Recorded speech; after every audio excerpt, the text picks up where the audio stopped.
I'm Patty from the Rockland Public Library, and you are about to watch a recording of Haunted, our evening of stories and music and more, all filled with spooky content. The first story you're going to hear is from librarian Jessie Blanchard. Enjoy. The library, appropriately enough.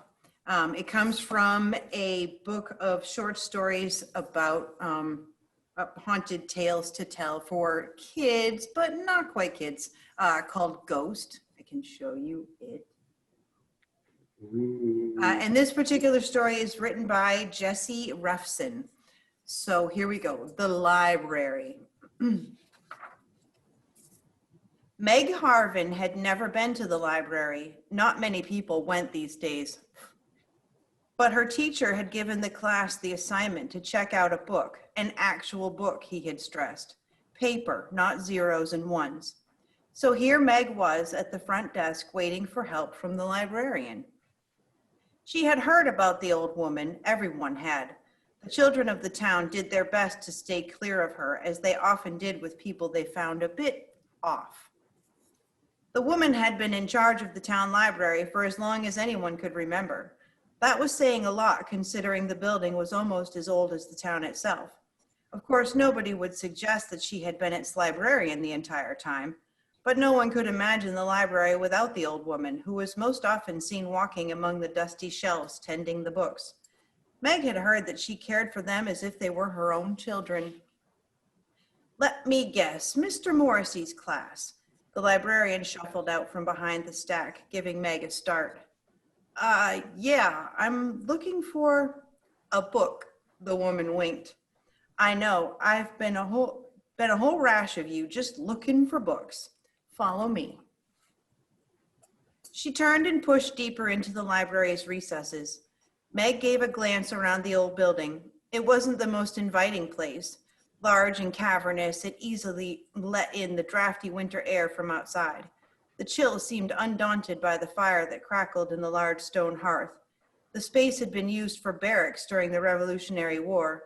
It seemed to have kept the foreboding of a place intended to house those not long for this world. You coming?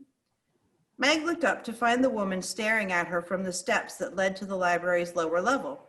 Before Meg could answer, the librarian descended into the building's depths, her heels clicking on the worn stairs.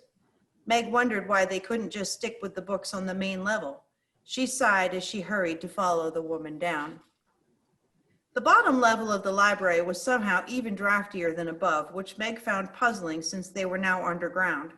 Green shaded lamps lit the winding stacks of the books, but Meg couldn't help feeling that the space would have been more at home in the flicker of dying candlelight. I call this the tomb, the librarian cut into her thoughts. Meg looked up nervously. You do?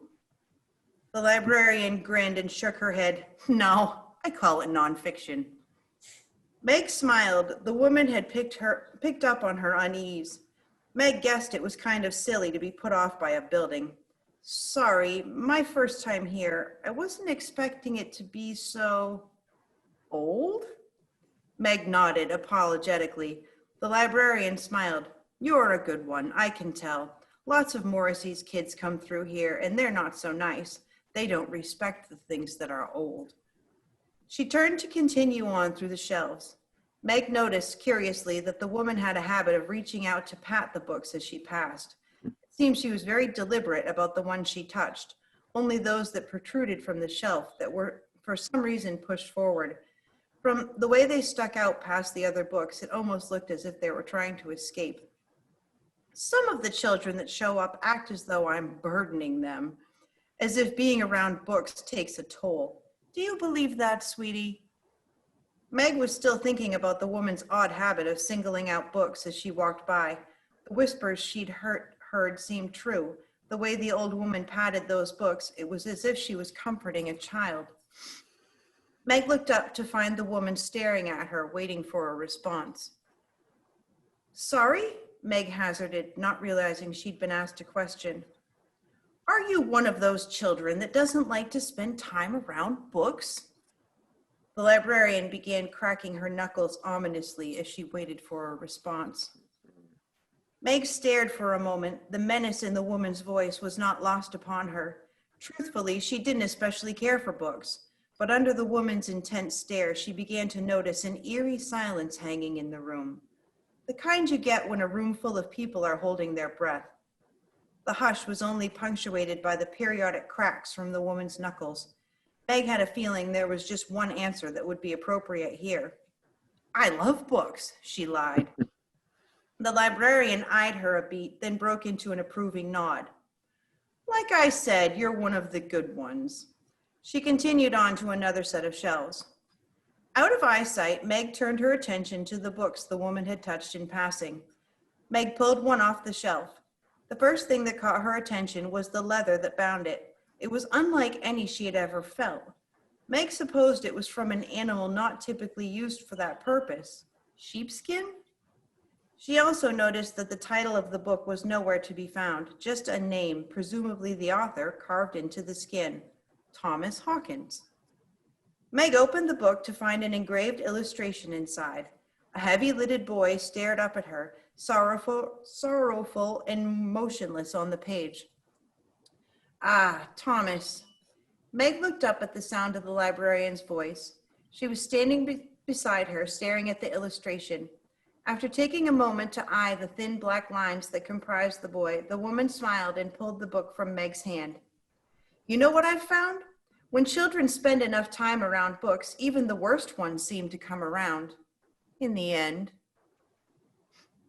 With that, she closed the cover on the illustrated boy, whose eyes seemed still to stare out at Meg as the pages shut over him. The librarian put him back on the shelf. "Now follow me. That particular book isn't for you." The woman pushed on as Meg gave a backwards glance toward the shelf she was leaving behind. She noticed that all the books the librarian had touched were bound in the same odd leather. As she turned to follow the woman, she couldn't help thinking back to the boy's pleading eyes as he was shut into darkness, trapped between the pages of the book. "Here you go, dear." The librarian had stopped at another shelf. "Architecture. Figured you might be interested to learn a little more about old buildings, just like this one." Meg nodded. She was now firmly of the opinion that she didn't want to contradict the woman, even though a book about old architecture sounded frightfully boring. The woman smiled in satisfaction. She clapped her hands together. "I knew it." She handed a book over to Meg and led the way back toward the stairs, still unconsciously grazing her hands against the spines of the books that jutted past their neighbors. Meg couldn't shake the feeling, even stronger now, that the books were straining to free themselves from the shelves that held them. Meg looked the books over as she followed the woman. Each read the same, no title, just a name cut deep into the odd leather. Book after book, name after name. Finally, her curiosity got the best of her, and she pulled another one of the heavy tomes down. She opened the book to find an illustration of a wisp of a girl. The girl had dark shadows under her eyes, and she almost appeared to be wailing as she stared out from her page. Meg stared back for a moment before closing the cover and putting the girl back on the shelf with just a tinge of fright. She walked farther and pulled another book down. A second girl peered out. Tears had traced streaks down her face. In another book, Meg could only see the back of a boy. He faced away as if made to stare at a wall in punishment. Another book held a boy curled into a terrified ball in the corner of the page. Each book she opened contained another child in despair. Finally, she came to the last book on the shelf. She stopped in surprise. It bore her own name, Meg Harvin. As she eyed the book apprehensively, the librarian's voice floated back from the stairs. "Meg, are you telling me the truth? Yes, you truly do love books?" Meg looked up, taken aback that the woman knew her name. She forced out a weak response. "Of course." The woman nodded solemnly. "Then there's no need for you to open that book. Come upstairs, we'll get you checked out." The woman disappeared, her heels clicking once more on the old stone steps. Meg turned to take a last look at the book that bore her name. She shivered in the chill air that gusted through the stacks. Finally, she turned and followed the librarian, leaving the book unopened. Behind her, there was the faintest rustle of pages and then silence. Thank you. Thank you, Jessie. Thank you. We are now I am going to share my screen, and we are going to hear some music from local musicians, Dusty and Joanna and Peter and Ray. So just one moment while I share my screen. So, all right. We are going to a classic thing in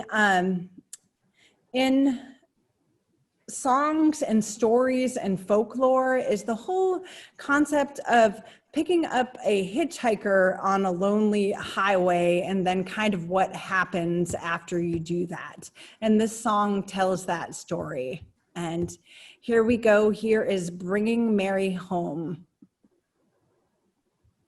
Hi, everyone. Happy Halloween. We're going to play some scary songs for you. We've got Peter Proeller on the banjo, Ray Montana on the bass, Dusty Pease on the mandolin. He's got his snake. And I'm Joanna Pinkham, playing the guitar. Take it away, maestro. Okay. I guess I'll sing the first one. Here goes. Here we go.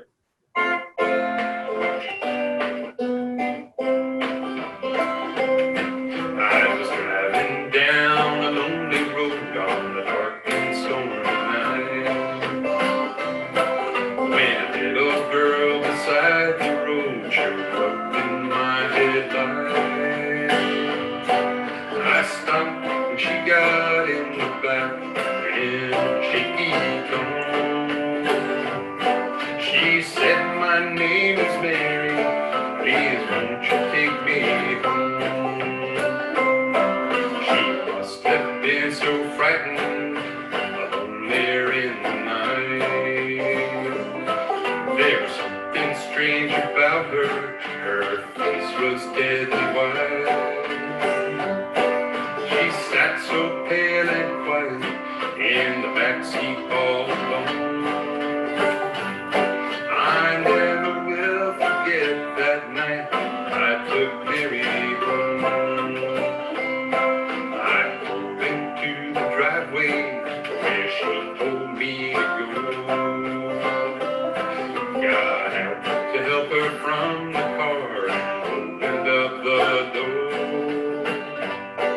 But I could not believe my eyes, the backseat was there. I looked all around the car, but Mary wasn't there. A light shone from the front porch, a woman opened up the door. I asked about the little girl that I was looking for. She smiled at me so gently, brushed a tear away. She said it sure was nice of you to go out of your way. But 13 years ago tonight, I wrecked just down the road. Our darling Mary lost her life, and we still miss her so. So thank you for your trouble and the kindness you have shown. You're the 13th one that's been here, bringing Mary home.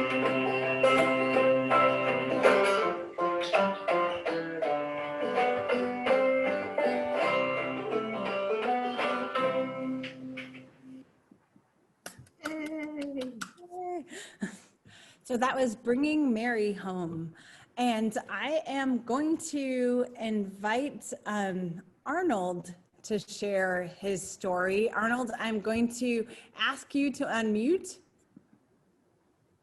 And let's hope this, and are you unmuted now, Arnold? I don't know. Can you hear me? I sure can. Okay, good. Thank you. So It took me a while to figure out how to appear here, okay. but I guess we're connected. Okay. So Arnold, you have a story to share that involves cows, I hear. Yes, yes. All right. So I was raised on a farm, a dairy farm, and we had about 20 cows. And at one point, the price of milk plummeted.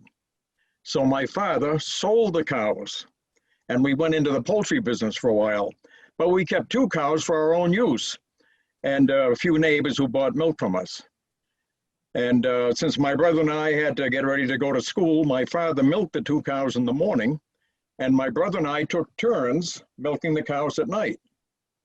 And one hot summer night, it was my turn to milk the cows, so I milked the 2 cows. I set the pail of milk in the corner, and I sprayed the cows all over with Eastern States fly spray. It was one of those plunger things with a canister at the end. And I stayed to smoke. Of course, I wasn't old enough to be smoking, and my parents didn't know I was smoking. So it was not the match. It was not the glowing tip of the cigarette. It was static electricity.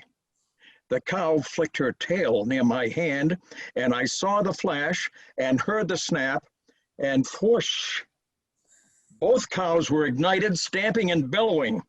And I grabbed the broom and I flailed the 2 cows, and I suppose the fly spray flashed off in seconds, and the cows were quenched, unhurt. They must have been a little tender, but the cow barn was full of smoke and the stench of burning hair, and I went up and down with the broom, trying to get the smoke out the open windows, and I got most of it out, and I looked at those 2 cows, and they were the sorriest looking mess you can imagine. Crinkles of burnt black hair all over them. And I knew I had to do something. So I went out to the horse stall and got the curry comb and brush, and I combed the 2 cows down. And when I got done, the 2 cows were absolutely beautiful. Big dairy herds, they had clippers, they used to groom the herds and all that, but we didn't have anything like that. And they were pretty shaggy looking before. So I finally went in with the pail of milk, and my father said, well, what took you so long? And I said, oh, I don't know.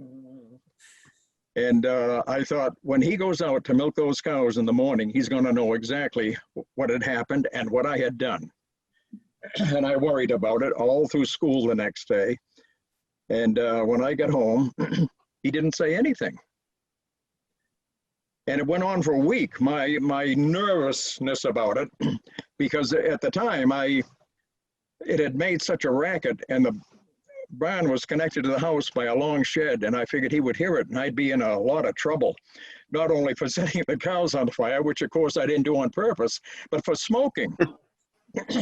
Well, it went on day to day, and I even thought of broaching it to him, telling him, well, I cleaned the cows up, but I was afraid he'd see through it and know what I'd done. And day after day, I worried that, well, he'll figure it out by today, but he never said anything. So I finally told him what I'd done. It was 15 years later. My parents had sold the farm. They'd retired to Florida, and they were up for a visit, and we were sitting around the table, and I looked at him, and I said, did I ever tell you about the time I set the cows on fire? Well, he got a big laugh out of it, and I said, well, you would not have back then.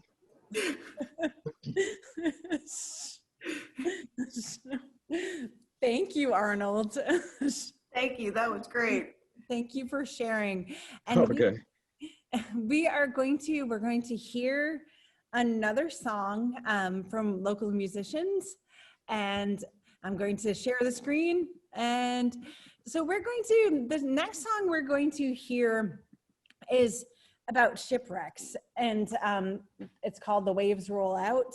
And if you didn't know, over the centuries, the Maine's coast has been the final resting spot for nearly 1,000 fishing vessels, warships, and passenger steamers. There's a great article in the Portland Press Herald about that. Not all of them were tragic, but many of them were, and you have to wonder how many people are haunting the coast of Maine. And so we are going to have hear The Waves Roll Out.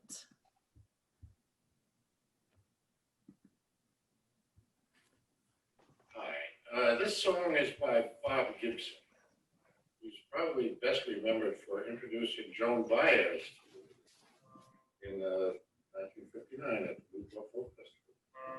It's called The Waves Roll Out, and I think you'll agree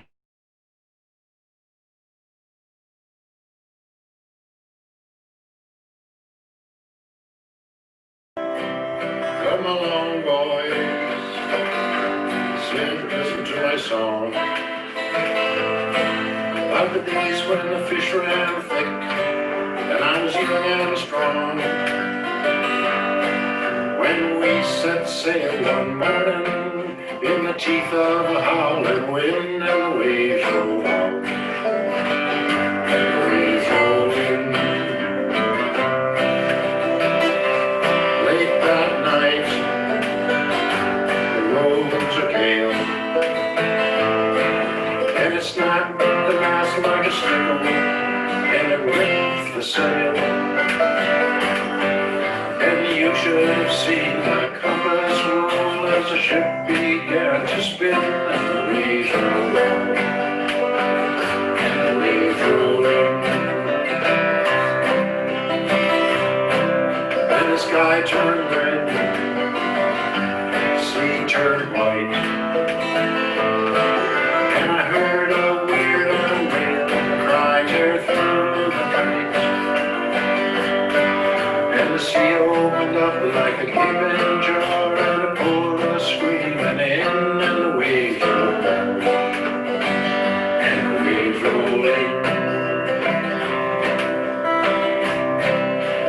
There we saw on the ocean floor sailors dead and drowned for 30 years ago. Their bony, skinless, toothless jaws and a ghostly, ghastly grin, and the waves rolled out, and the waves rolled in. Their ghostly eyes stared through the sea,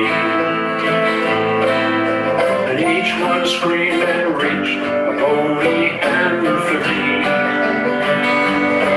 saying this is the grave of the sailors damned to pay for their lives of sin. And the waves roll out, and the waves roll in.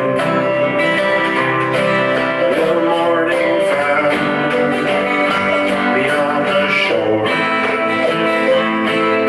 and one believed I was the man who sailed the day before.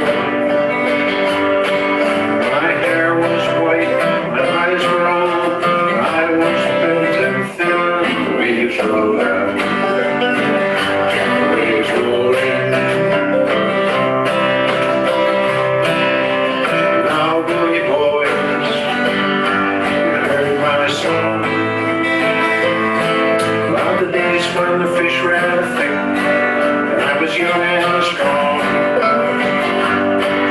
You heard of the fate that waits for you if you hold to your lives of sin, and the waves roll out, and the waves roll in, and the waves roll out, and the waves roll in.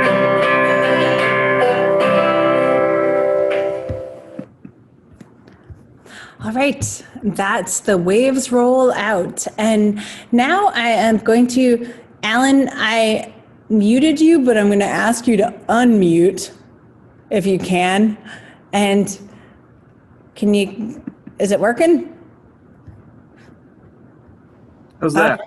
That's excellent. And so we are going to have Alan Proeller share a story. Am I your cousin or your uncle? You're my cousin. All right. Second cousin, right? It's okay. It's Alan is my mom's cousin, which therefore makes him my cousin as well. You could be my cousin uncle. And and Alan, we are from Maine, you know. Yeah. But Alan So reached out to me today to share a story. And Alan, I'll let you take it away. Okay. I have two possibilities. I'll let you all choose. One is about Dean and belief, and the other one's about Bagheera the cat. Which one might you like to hear about? That's a good question. So, Jessie, you want to unmute yourself and You know how we feel about cats, Patty. we do both love cats, but do you have a favorite to tell, Alan? They're about the same. The Dean's story might be a little disturbing, so we'll go with Bagheera. Okay. So when I was building the shop years ago, it was pretty humble beginnings in the auto business. I bought a building, and in the course of building the building, I didn't really want to live with my parents anymore. I tried renting, and that didn't work out. So for the course of the summer, I actually lived in the building that I was working on, and I slept on the roof in a lawn chair and a sleeping bag. Pretty humble, but it worked when I was younger. One night I was fast asleep, and I felt something, and I looked down, and a black cat, which I later named Bagheera, after the famous black cat, had climbed up onto the roof and hopped up onto the lawn chair and actually snuggled down into the sleeping bag. The cat clearly had a lot of faith in me, and I loved that cat. Really, the thing about cats is the best relationships I feel that you have with cats are cats that find you. So Bagheera definitely found me. Well, the summer went on, and in the fall, I came home one night. It was a night like this. It was dark and starting to get cold. It was kind of rainy. And as I approached the shop, I saw this thing in the road. And as I came closer, I realized that it was Bagheera dead in the road. A cat had hit him. He was squished. And oh, my heart just turned my stomach. I love that cat. So I went out back behind the shop. There's a little space only about 3 feet wide between the shop and the fence, and I dug a hole, and I lay him to rest and said a little prayer over him, and told the story and to others, and all my friends had loved him too. So time went on, and I didn't get another cat. About a year later, same dark, dismal evening, I was having some friends over. We're having a little party, and I went to the door. No, I heard out the window over the music this.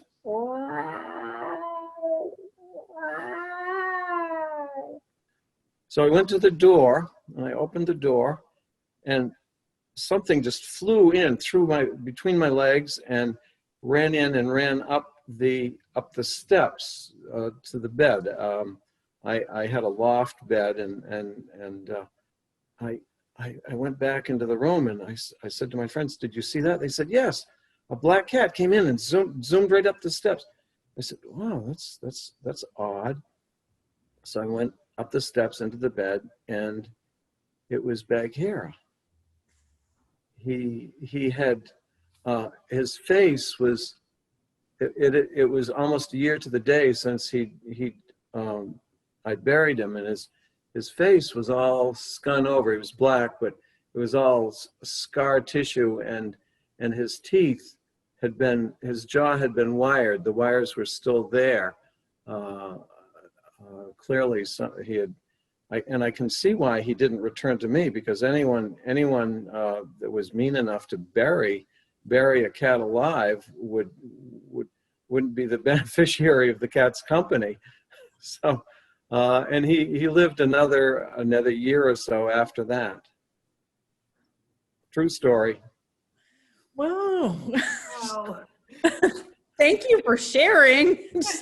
Thank you. I'm very curious about the other one too, but if we have time, maybe I'll have you share that one too. Yeah, I can do it quickly if we have time. It's okay. I'll try to tone it down so it isn't so disturbing. It's about belief. Okay. Thank you very much, Alan. And thank you very much for reaching out to me today. That's excellent. It's super. Yeah. It's so nice to connect. Yes, for sure. And we're going to hear another song by Dusty and Joanna and Friends. And so this song it's a funny, gruesome song called The Irish Ballad. And here you go.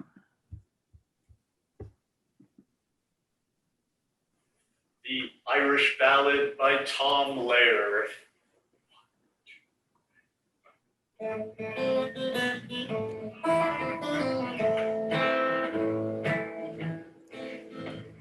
About a maid I'll sing a song, tickety-tickety-tin.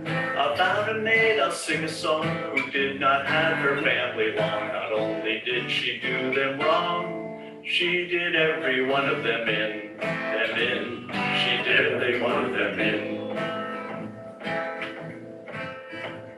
One morning in a fit of pique, rickety-tickety-tin. One morning in a fit of pique, she drowned her father in the creek. The water tasted bad for the weak, and we had to make do with gin. With gin, we had to make do with gin. Her mother, she could never stand a rickety-tickety-tin. Her mother, she could never stand it, so a cyanide soup she planned. Her mother died with a spoon in her hand, and her face in a hideous grin. A grin, her face in a hideous grin. She weighed her brother down with stones, rickety-tickety-tin. She weighed her brother down with stones and sent him off to Davy Jones. And all they ever found were the bones and occasional pieces of skin. Of skin, occasional pieces of skin.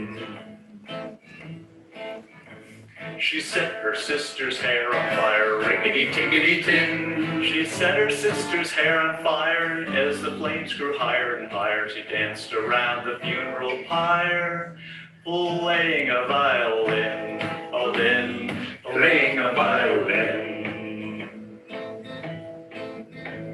One day when she had nothing to do, rickety-tickety-tin. One day when she had nothing to do, she chopped her little brother in two and served him up as an Irish stew, and invited the neighbors in, invited the neighbors in. And when at last the police came by, rickety-tickety-tin. And when at last the police came by, her little prank she did not deny. For doing so she would have to lie. And lying she knew was a sin. And lying she knew was a sin. My tragic tale I'll not prolong, rickety-tickety-tin. My tragic tale I'll not prolong, and if you do not like my song, you both yourselves to blame if it's too long.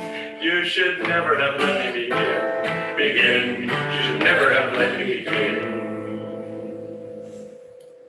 Okay, that was Rickety Tickety Tin, and we are going to actually hear another. It's a virtual story, and this is from Nora Estes. Nora and I have been friends, I think 9 or 10 years now, and Nora has a true life ghost story from Colombia.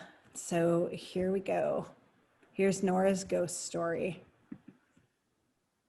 Hello, Nora. Happy almost Halloween to you. Happy Halloween to you too, Patty. Thank you so much for sharing your true life ghost story with us today. How old were you when this happened? I was 9 years old. Okay. And where did you live, Nora? In Bogota, Colombia. Tell me more. Tell me more. Right, I tell you more. Well, I was 9 years old when my mother bought her first house. And this house was like semi-modern. I mean, the first floor was really old, and then they built a second floor more recently. So since in my family was only my mother, my brother, and I, we live in the second floor, and my mother rented the first floor. So everybody who lived in the first floor, they would tell my mom they find very weird that floor. They will hear voices praying, or they will feel like somebody was coming behind them, and they turn around and nothing was there. Mm-hmm. Anyway, so I used to sleep with my mom, but then one day my mom said, "You are too old, you don't go." So she bought me my first set of, how you call the whole set with the bed and the like a bedding set Yeah. maybe, and so. And I was so excited, but I was also scared because I was, you know, I feel scared to sleep by myself. But anyway, but my mom said, no matter, you are going to do it. So she moved the living room and dining room into different rooms. Then she added to the second floor, and she put her bedroom next to mine, divided with a armario. You know what is an armario? Is that an armoire? An armoire. Okay. And left this space. So, and she said, in case you get scared, all you have to do is come by this little space and you will find me in my room. And I said, okay. So anyway, she set up my bedroom and I was so excited, but we work moving things around all day. So she was really tired and she didn't put the curtain on my window. She said, for tonight you sleep without the curtain on your window, then tomorrow we will do it. And I said, okay. Mm. And I was laying down there thinking, wow, I am a big girl now and I have my new bed and my new night table and my mirror. I was so excited, you know, 9 years old with everything new. That was really cool. And then I was there thinking about that when I look at the window and I saw this woman from the waist up calling me, saying, come here, come here. And I was going to move and I couldn't move. And then I felt my hair went up and my tongue was big. I couldn't talk. I couldn't do anything. And I keep looking at the window and the woman keeps saying, come here, come here. And then I'm there without movement. And then she came in next to me here. And I'm looking at her and she came into my mouth. I ate her. That was so scary. And then I didn't know what to do, but I remember at that moment my grandmother telling all these stories about ghosts, or she used to say, you find yourself in a moment that you are scared about something, all you have to do is put together your hands, make a cross, and say, in the name of God, what do you want? And pray in our Father. So that's what I did. I'm trying here to move my arms, and it was very difficult. I keep doing like that. Finally, I got to make that cross. And I did exactly what my grandmother used to say. And then I say, Mom, and I could talk. And then I move a little bit. I could move and say, Mom, and ran into my mom's bed. And that was the end of that evening. Before, Nora, before you go on, you told me something interesting about that people, downstairs in the building, people heard sounds and things like that. But you also mentioned something to me when you told this story, that there was a wall downstairs. Right. So it was a bedroom next to the stairs that go to the second floor. In that particular bedroom, every year my mother had to fumigate because it was a wall that it will appear a lot of big flies, and we didn't know where that come from. So they fumigate many times that wall, but it will come back the next year, the year that we lived there. But we didn't know what was the problem anyway. So my mom sold the house and we moved to another one that she bought, and she became friends with the people who bought the house. And one day they called her, said, you will not believe what happened.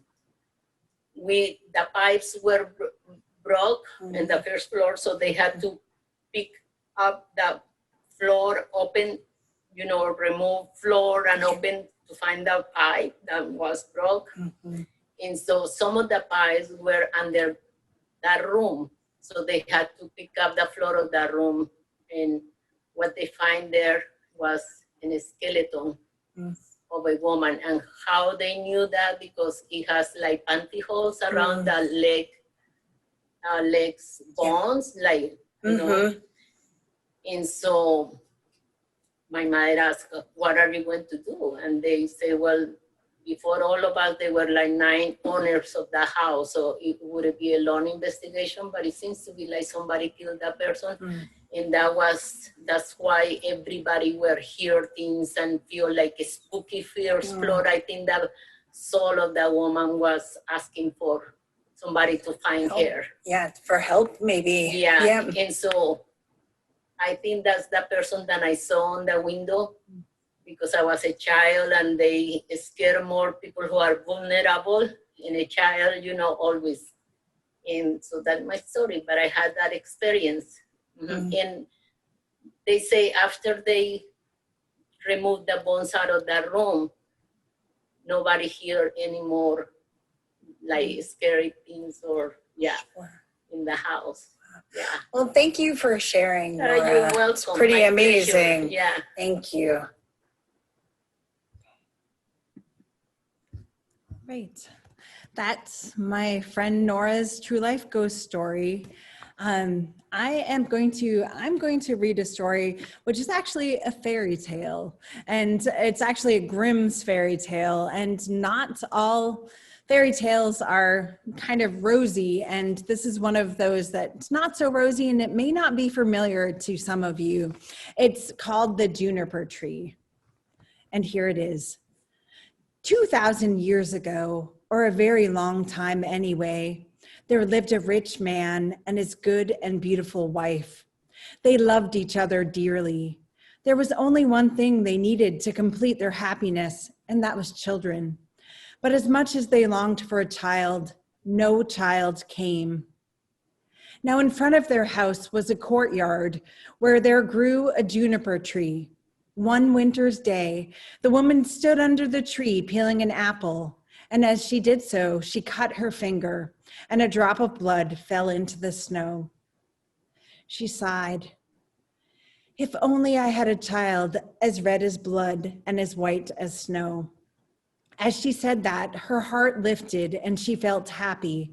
She went back into the house, feeling sure everything would end well. 1 month went by and the snow vanished. 2 months went by and the world turned green. 3 months went by and flowers bloomed out of the earth. 4 months went by and all the twigs on the trees in the forest grew stronger, and the birds sang so loud that the woods resounded and the blossom fell from the trees. 5 months went by and the woman stood under the juniper tree. It smelled so sweet that she fell to her knees with joy. 6 months went by and the fruit grew firm and heavy, and the woman fell still. When 7 months had gone by, she plucked the juniper berries and ate so many that she felt sick and sorrowful. After the 8th month had gone, she called her husband and said to him, weeping, "If I die, bury me under the juniper tree." She felt comforted by his promise, and then 1 more month went by, and she had a child as red as blood and as white as snow, and her heart could not contain her joy, and she died. Her husband buried her under the juniper tree, weeping bitterly. After a little time, although he still wept, it was less bitterly than before, and after more time, he took a second wife. He had a daughter with his second wife, but his first wife's child, as red as blood and as white as snow, was a son. The second wife loved her daughter, but whenever she looked at the little boy, her heart twisted with hatred because she knew he would inherit her husband's wealth, and she thought her daughter would get nothing. And seeing this and feeling this, the devil got into her.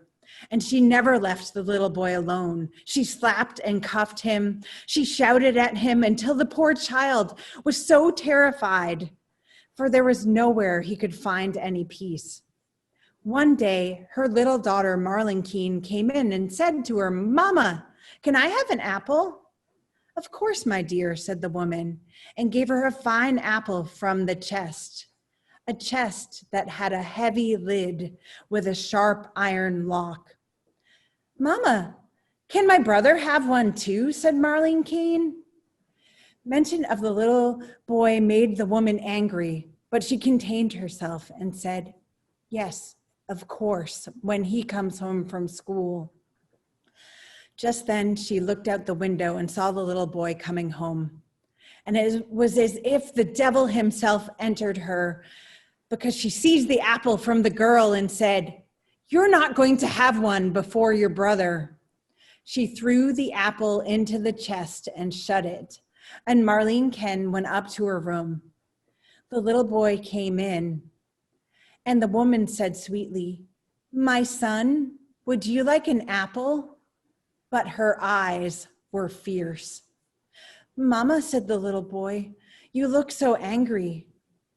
"But yes, I'd like an apple." She couldn't stop. She had to go on. "Come with me," she said, opening the lid of the chest. "Choose an apple for yourself.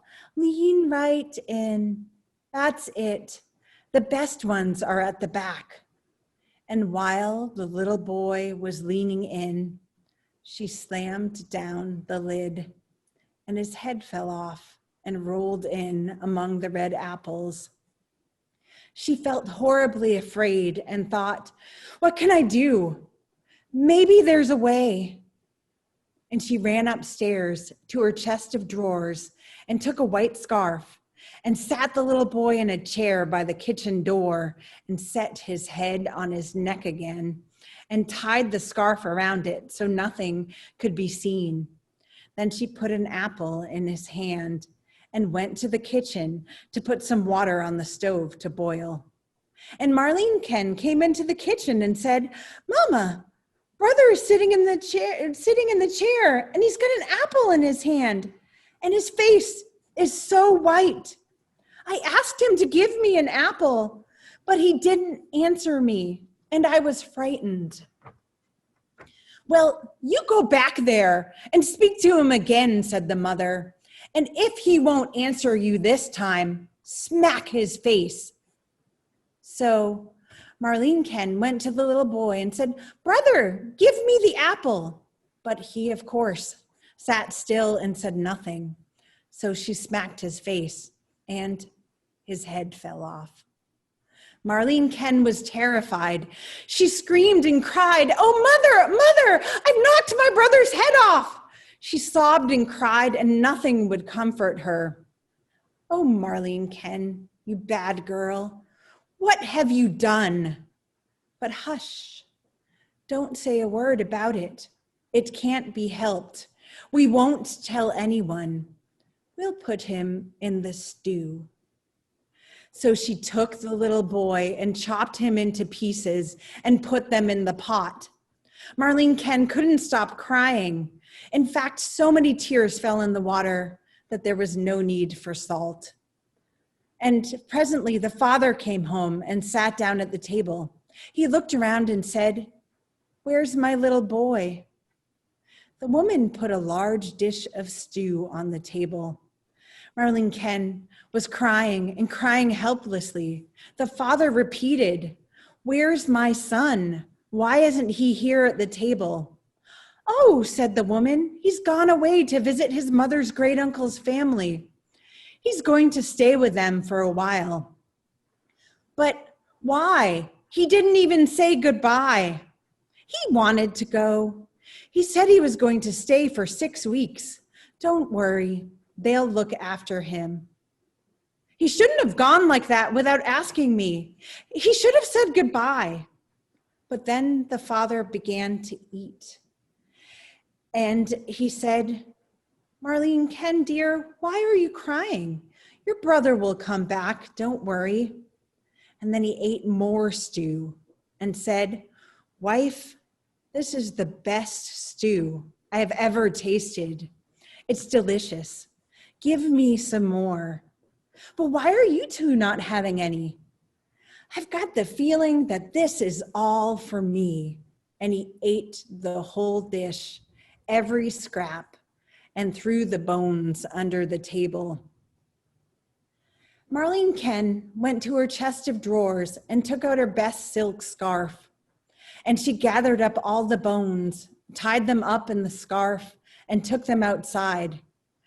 Her poor eyes wept so much they had no tears left, and she could only cry blood. She laid the bones down under the juniper tree and felt her heart lighten and stopped crying. And the juniper tree began to move. First, the branches moved apart, and then they moved together again. A gold mist gathered among the branches and rose up like a flame. And at the heart of the flame, there was a bird that flew high into the air, singing merrily. And when the bird was gone, the juniper tree was just as it had been before, but the scarf and the bones vanished. And Marlene Ken felt happy, just as happy as if her brother was still alive.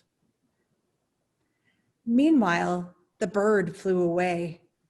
He flew to a town and settled on the roof of a goldsmith's house and began to sing. My mother cut my head off, my father swallowed me, my sister buried all my bones under the juniper tree. Coeet, coeet, you'll never find a prettier bird than me. And inside his workshop, a goldsmith was making a golden chain. And he heard the bird singing and thought how lovely it sounded. So he stood up and he ran outside to see what kind of bird it was.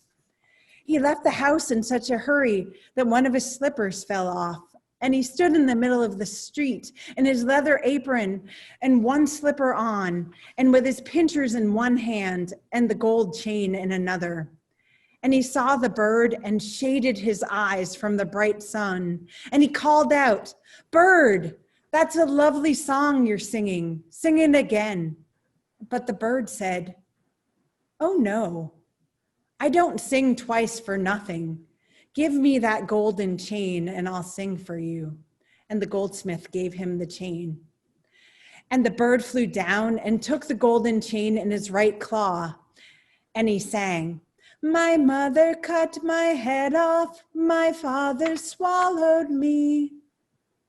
And then the bird flew away and found a shoemaker's house, and he perched on the roof and sang, "My mother cut my head off, my father swallowed me, my sister buried all my bones under the juniper tree. Coeet, coeet, you'll never find a prettier bird than me." And the shoemaker was tapping away, but his hammer fell still as he heard the song.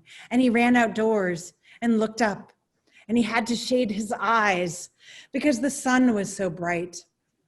And he said, "Bird, you're a wonderful singer." And he called his wife, his daughter, and her children, and his apprentices, and the maid. And they came out into the street and gazed up at the bird. And the bird's red and green and golden feathers were shining and dazzling in the sunlight. And his eyes sparkled like stars. And the shoemaker asked the bird to sing the song again. And the bird repeated, "I don't sing twice for nothing. Give me those red slippers."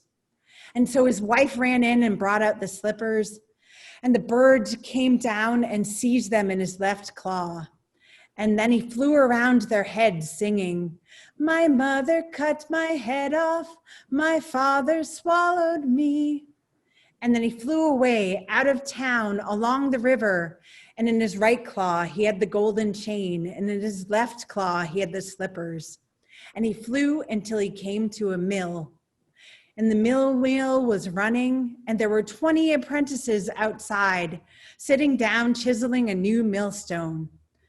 The bird flew around and perched on a linden tree that stood in front of the mill and began to sing, "My mother cut my head off." And one of the apprentices stopped working and looked up.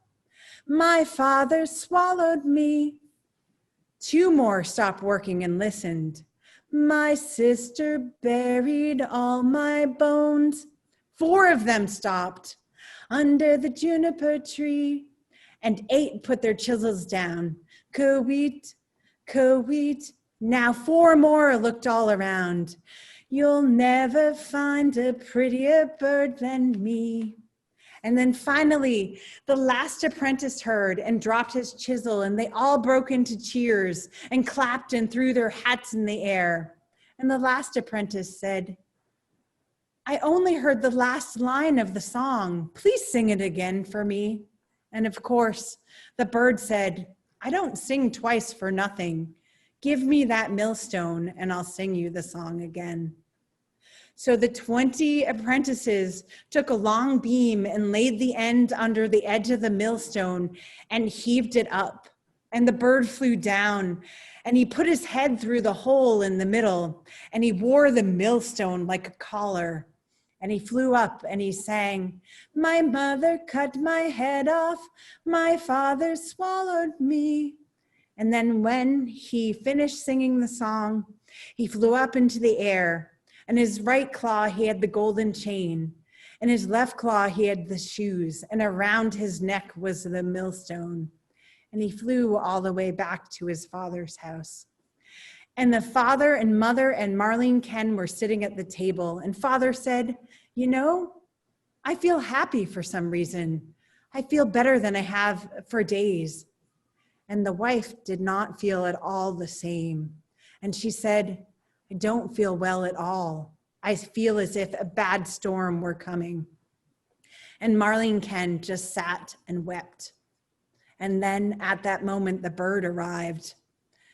And the father continued to say, I don't think I've ever felt so well. The sun's shining, and I feel as if I'm going to see an old friend. And the woman said, I don't know what's the matter with me. My teeth are chattering and my veins are filled with fire. And she ripped open her bodice with trembling hands. And Marlene Ken just sat in the corner, weeping and weeping so much that her handkerchief was soaked right through. And the bird flew to the juniper tree where they could all see him. And he sang, my mother cut my head off. And the mother pressed her hands over her ears and squeezed her eyes tight. There was a roaring in her head, and behind her eyelids, lightning burned and flashed. My father swallowed me. And the father said, you've never seen such a lovely bird. Look at this. He's singing like an angel. And the air smells like cinnamon. My sister buried all my bones. And Marlene Ken laid her head on her knees, sobbing and crying. But her father said, I'm going out. I've got to see this bird close to. And the wife cried, no, don't go. I feel as if the whole house is shaking and burning. But the father ran outside into the sunshine and gazed up at the bird as he sang, under the juniper tree, co-weet, co-weet, you'll never find a prettier bird than me. And as he sang the last note, he dropped the golden chain and it fell around his father's neck and fitted him as if it had been made for him. And the father ran inside and said, what a beautiful bird, and look at what he's given me. The woman was too terrified to look and fell down on the floor. The bird sang once more, my mother cut my head off. No, I can't bear it. I wish I were 1,000 feet under the ground so I wouldn't have to hear this song. My father swallowed me. And the wife fell down again and her fingernails scratched the floor. My sister buried all my bones. And Marlene Ken wiped her eyes and got up. And she went outside and said, I'm going to see if the bird will give me something. And she ran outside, under the juniper tree. And as he said that, the bird threw down the little red shoes. Co-weet, co-weet, you'll never find a prettier bird than me. And Marlene Ken put on the shoes and they fit her perfectly. And she danced and skipped into the house and said, oh, what a beautiful bird. I was so sad when I went out, but see what he's given me. Mama, look at these lovely shoes. No, no, cried the woman. She jumped to her feet and her hair stood on end like flames of fire. I can't stand it anymore. I feel as if the world is coming to an end. And she ran out the door and onto the grass, and bam, the bird dropped the millstone on her head, and she was crushed to death. The father and Marlene Ken heard the crash and ran out. Smoke and flames and fire were raising from the spot. And then came a breath of wind and cleared them all away. And when they were gone, there was a little brother standing there. And he took his father by one hand and Marlene Ken by the other. And all three of them were very happy. And so they went inside their house and sat down at the table and ate their supper. And that is the end of the juniper tree. A cautionary tale. And poor stepmothers, they always get a bad rap in Grimm's fairy tales. Yeah, that was good. They definitely do. And we are going to close out the evening. Unless Alan wants to share a story. Do you want to share your last story, Alan? And then we have a song. We'll give it a try. Okay. We try? Okay. Sure. This is a story about belief. You've heard people say, tell you something and say, well, I believe you, or you got to believe me. So Dean was a very rough guy. Dean Starr grew up in Iowa and came to Maine as a roadie in a band, and came to work for me. And I didn't, perhaps I didn't believe in him enough. Anyway, he as rough as his exterior was, and rough, he had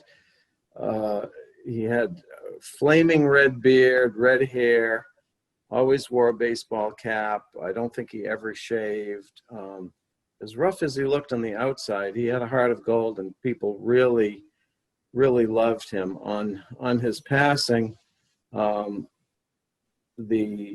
Congress Street was, they had to get the police to direct traffic on Congress Street because the funeral home had never seen so many people at a funeral. Even public dignitaries didn't get the amount of traffic on the street that Dean did. Everybody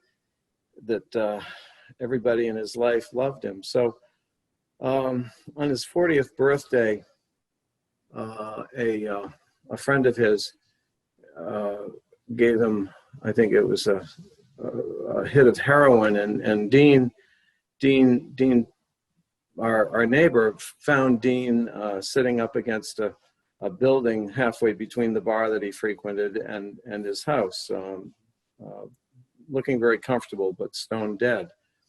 And I never grieved anyone in my life, even my parents passing. I never grieved as much as I did on Dean's passing, and I can't understand it. But something happened after that. I had built a greenhouse on top of the shop, so my living quarters were a greenhouse, and the greenhouse overlooked the water. And about a week after Dean's passing, I was asleep, and I was in the middle of the night. I woke up feeling a strange feeling, and I didn't know what it was, and I looked out over the harbor, and there was a tiny light, looked like a ship's light or something out in the harbor that got my attention. And tried to fall back asleep, woke up a few minutes later, and the light was larger. And Dean had a very gruff laugh that was very disarming, and part of the story I left out. So I kept going in and out of sleep, and as I woke, the light, because I was in a greenhouse, I could see the light getting closer and closer, and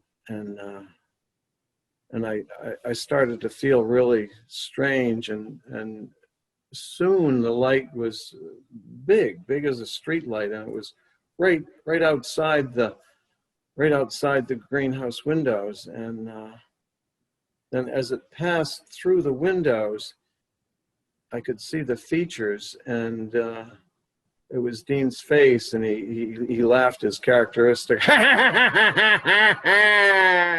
laugh. And the light, his head, it was just his head. It was a blue-white light, and it came and it passed right through me. And I never felt so cold and chilled in my life. And then it just drifted through the rest of the room and and away. And that was the end of Dean. Whoa. Thank you, Alan. It's definitely a story about belief and wow.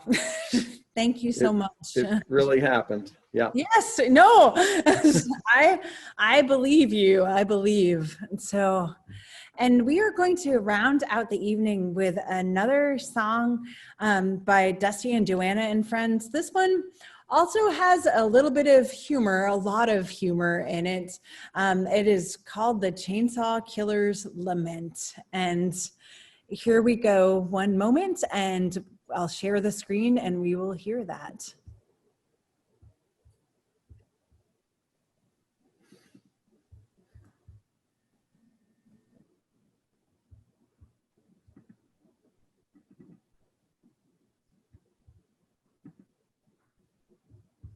We were going to do a song. We were going to do a song written by a good friend of mine, Bob Wilhelm, AKA Mad Dog Earl, and it's called The Chainsaw Killer's Lament, or It Seemed to Make Sense at the Time.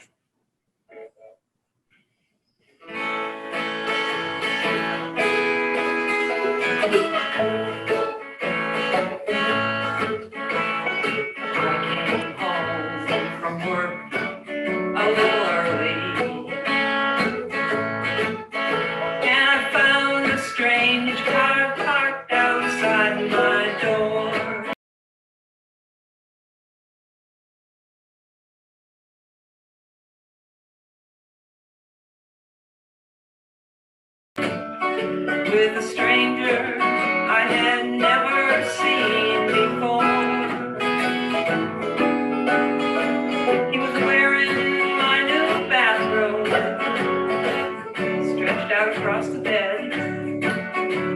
My wife jumped up, nothing on at all. I didn't scream, I didn't yell, I just went out.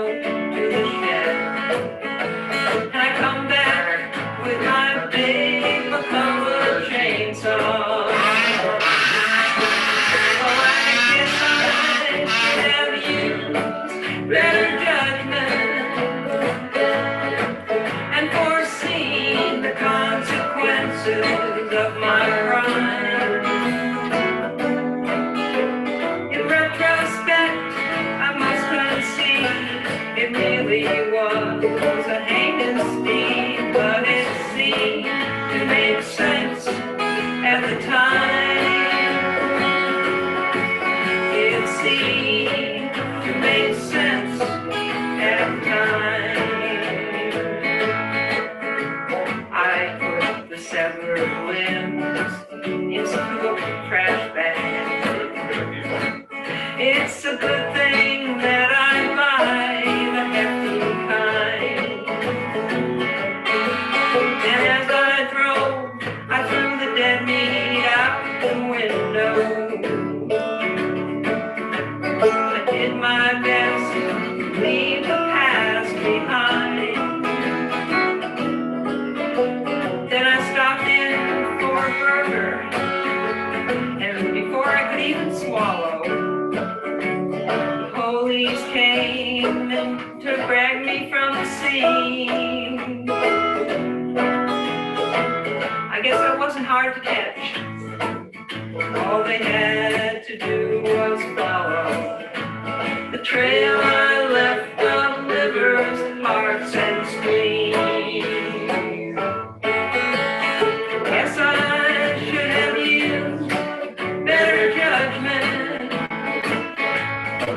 and foreseen the consequences of my crime. In retrospect, I must concede I really was a heinous deed, but it seemed to make sense at the time. Yes, it seemed to make sense at the time. Society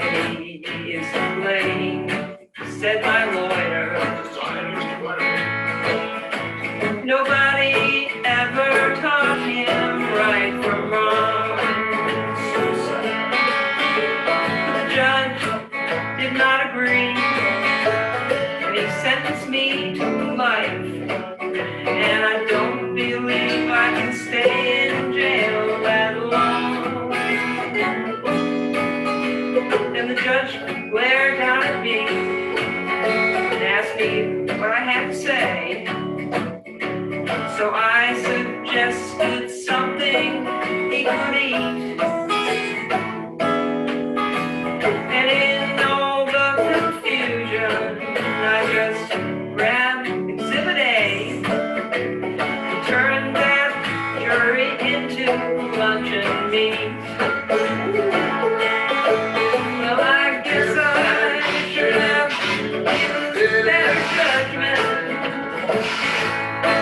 and foreseen the consequences of my crime.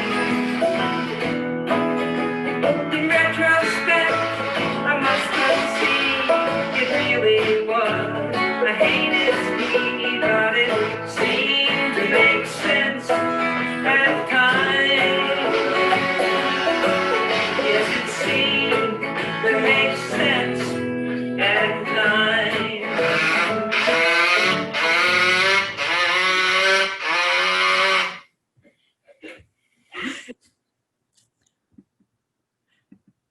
And we have a little goodbye from our band, and here you go.